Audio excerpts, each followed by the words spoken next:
मयत सरपंच संतोष देशमुख यांच्या हत्याकांडाला 27 दिवस पूर्ण होतात. याच हत्याकांडातील मुख्य आरोपी म्हणजे सुदर्शन घुले, त्याचबरोबर सुधीर सांगळे आणि लोकशत देणारा सिद्धार्थ सोनवणेंना पोलिसांनी बेड्या ठोकल्या आहेत. या तीनही आरोपींना केजच्या जिल्हा व सत्र न्यायालयाने 14 दिवसाची पोलीस कोठडी सुनावण्यात आली. याच पोलीस कोठडीमधनं धक्कादायक खुलासे समोर आलेले आहेत. आपण बघू शकतो की मयत सरपंच संतोष देशमुख यांचं 9 डिसेंबर रोजी मसाजोग म्हणजे मसाजोगपासून एक 7 किलोमीटर असलेला डोनगाव टोल नाका याच टोल नाक्यावरनं 3:30च्या दरम्यान मयत सरपंच संतोष देशमुख यांचं अपहरण करून त्यांची निर्घृण हत्या करण्यात आली. मात्र या घटनेतील दररोज नवीन ट्विस्ट म्हणावे लागतील किंवा दररोज जे आरोपींचे खुलासे म्हणावे लागतील किंवा मग त्याचबरोबर आपण रिमांड कॉपी म्हणजे की आपण रिमांड ज्यावेळेस आरोपींना मागितलं जातं तेच रिमांड कशामुळे मागितलं जातं हे देखील काही कारण समोर आलेले आहेत. आपण बघू शकतो की मयत सरपंच संतोष देशमुख यांची 9 डिसेंबर रोजी हत्या करण्यात आली. मात्र ज्यावेळेस हत्या करण्याने जी गाडी वापरली आहे ज्या गाडीमध्ये देखील या ठिकाणी जवळ आपण बघू शकतो की 1-2 मोबाईल सापडले. त्याचबरोबर या ठिकाणी बघू शकतो की ज्यावेळेस मयत सरपंच संतोष देशमुख यांना मारहाण करण्यात आली त्या मारहाण करण्यामध्ये जे की हत्यार वापरले आहेत त्यामध्ये लोखंडी रॉड असेल, लोखंडी पाईप असेल आणि जे की गॅसचा जो पाईप असतो प्लास्टिकचा तो पाईप असेल आणि त्याचबरोबर जे की लोखंडी फायटर असेल अशी वेगवेगळे हत्यारे जे आहेत त्या मारेकऱ्यांनी वापरल्याचं समोर आले. त्याचबरोबर पहिल्यापासून आपण म्हणू शकतो की जे की आरोप प्रत्यारोप होत होते मात्र त्या दरम्यान जे की मयत सरपंच संतोष देशमुख यांना ज्यावेळेस मारहाण करण्यात आली नेमकं त्या मारहाणीमध्ये जे की व्हिडिओ दाखवले नेमके ते व्हिडिओ कोणाला दाखवले ते देखील चौकशी आणि समोर आलं पाहिजे अशी देखील या ठिकाणी मागणी होत होती. आणि त्याच अनुषंगाने या रिमांड कॉपीमध्ये असे एक धक्कादायक खुलासे आले की काही डिजिटल एव्हिडन्स जे आहेत ते पोलिसांच्या हाती लागले.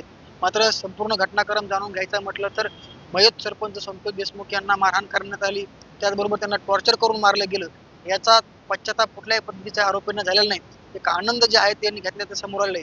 त्याचबरोबर बघू शकतो की ज्यावेळेस मयत सरपंच संतोष देशमुख यांच्या हत्याकाऱ्यांनी किंवा हत्यारांनी त्यांना मारण्यात आलं ते हत्यार देखील धारदार क्षेत्र होते किंवा त्याचबरोबर कोयता असेल, लोखंडी रॉड असेल आणि प्लास्टिकचा गॅसचा पाईप असेल आणि त्याचबरोबर आपण बघू शकतो की जे की आपण लोखंडी फायटर म्हणतो त्याला फायटरच्या असं एक हत्यार आहे त्या फायटरने देखील मयत सरपंच संतोष देशमुख यांना मारहाण करण्याचं केलं त्या खुलाशामधनं समोर आलेलं आहे. आता एक नमूद बाब करावी लागेल की मयत सरपंच संतोष देशमुख यांची ज्यावेळेस हत्या झाली त्यावेळेस अनेक लोकांना जे आहे ते फोन केल्याचं देखील या अहवालामधनं समोर आलंय.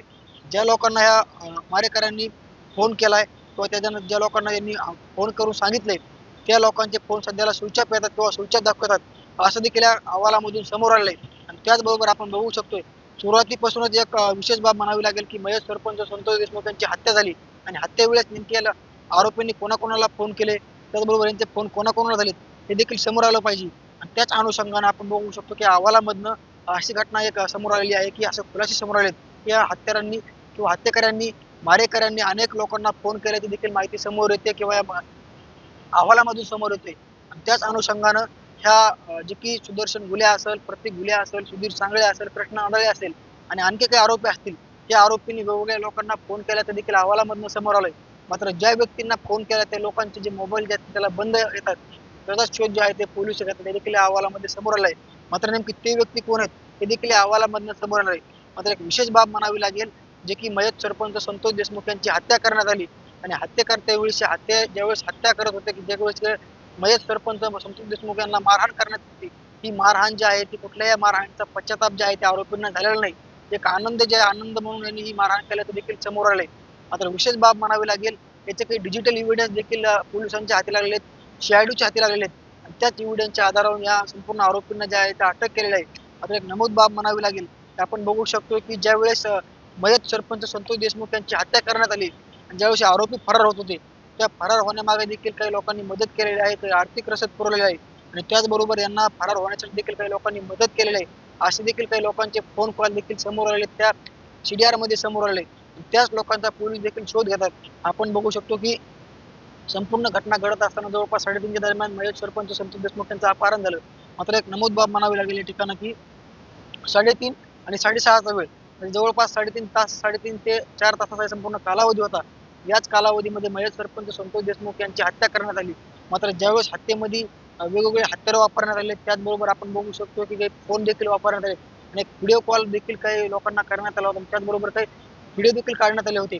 ते व्हिडिओ देखील डिजिटल एव्हिडन्स पोलिसांच्या हाती लागले आणि त्या सूत्राच्यानुसार ज्या लोकांना फोन करण्यात आले होते याच आरोपींनी काही लोकांना देखील फोन केल्याचे देखील त्या रिमांड कॉपीमधनं समोर आलेलं आहे. आणि त्याच लोकांचा शोध आता पोलीस घेतात मात्र त्यांचे फोन जे आहेत ते बंद असल्याची तरी प्राथमिक माहिती समोर येते. मात्र संपूर्ण रिमांडमधून आणखी काय समोर येते हे देखील पाहणं महत्त्वाचं असणार आहे. मात्र आजचे जे काही मुद्दे आहेत रिमांडमधले आपण बघू शकतो. सुरुवातीला आपण काय सांगितलं, ज्यावेळेस मयत सरपंच संतोष देशमुख यांची हत्या झाली त्यावेळेस ही हत्या करण्यात आली त्यावेळेस जे काही लोखंडी रॉड असेल, लोखंडी पाईप असेल, त्याचबरोबर गॅसचा जो पाईप असतो प्लास्टिकचा, तो पाईप ह्या हत्याकाऱ्यांनी वापरलेला आहे. त्याचबरोबर लोखंडी एक फायटर असते, फायटर स्वरूपाची एक जी काही लोखंडी हत्यार असतात ती देखील आरोपींनी वापरलेलं आहे. त्याचबरोबर आपण या ठिकाणी नमूद बाब करावी लागेल की ज्यावेळेस मयत सरपंच संतोष देशमुख यांची हत्या होत होती किंवा त्यांना मारण्यात येत होतं त्याचा एक व्हिडिओ देखील काढण्यात आला होता. तो व्हिडिओ देखील डिजिटल एव्हिडन्स देखील पोलिसांच्या हाती लागला आहे. त्याचबरोबर मयत सरपंच संतोष देशमुख यांची ज्यावेळेस हत्या करण्यात आली किंवा त्या दिवस त्यांना अपहरण करण्यात आलं, त्या अपहरणाच्या दरम्यान आणि हत्येच्या दरम्यान काही लोकांना फोन लावण्यात आले होते. त्याचे देखील CDR जे आहे ते पोलिसांच्या हाती लागलेत. मात्र जे लोक या CDR मध्ये आले त्यांचे मोबाईल बंद येतात आणि त्याच लोकांचा शोध जे आहे ते सध्याला पोलिस घेतात. म्हणून संपूर्ण घटना घडत असताना काय काय घडले हे देखील पोलिस कसून चौकशी करतात. मात्र सुदर्शन घुले, सुधीर सांगळे आणि जे की लोकेशन देणारा मसाजोगचा जे सिद्धार्थ सोनवणे आहे आरोपी, त्याचे देखील संपूर्ण कॉल डिटेल जे चेक केले जाते. नक्कीच येणाऱ्या काळामध्ये आणखी काय खुलासे समोर येतात हेच पाहणं महत्त्वाचं असणार आहे. मुंबई त्यासाठी योगेश काशीद, बीड.